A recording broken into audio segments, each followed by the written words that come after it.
Hello students, welcome to this session of Preparation UGC NET JRF Code 55, that is Labor Welfare IRHRM. This is the 7th class of the 25 days 25 practice session series.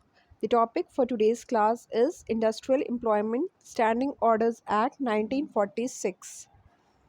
Let's begin our today's class. The first question is Industrial Employment Standing Orders Act 1946 came into force on. The answer for this question is 23 April 1946. That is option B. Next is the provisions relating to suspension has been made under which of the following legislation? Trade Union Act 1926, Industrial Dispute Act 1947, Industrial Employment Standing Orders Act 1946, Factories Act 1948. The answer for this question is option C, that is Industrial Employment Standing Orders Act 1946. Next question is, as per the subsection 3 of the section 5 of the standing orders shall come into operation on the expiry of how many days from the date on which the authenticated copies are sent? The answer for this question is 30 days. Next question, please read the question. What is the time frame in which the employer shall submit 5 copies of the draft standing orders proposed by him for adoption in his industrial establishment? The answer is option D, that is 6 months from the date on which the Standing Orders Act becomes applicable. Next question is, Industrial Employment Standing Orders Act is applicable in every industrial establishment where how many workmen are employed? Where 100 or more workmen are employed. Next question, in which language is the text of the standing orders posted on the notice board? English, or that is understood by majority of the workmen, only English, language as understood by the workmen, or none of the above?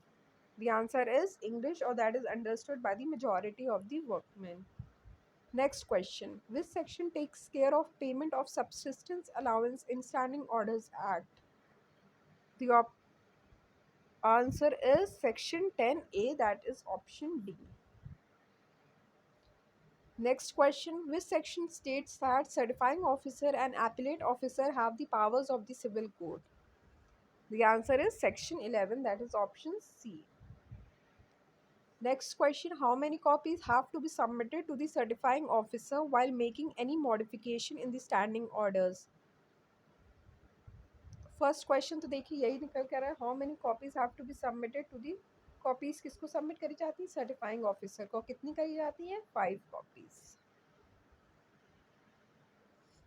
Next question, which legislative measure in India providing standing orders was?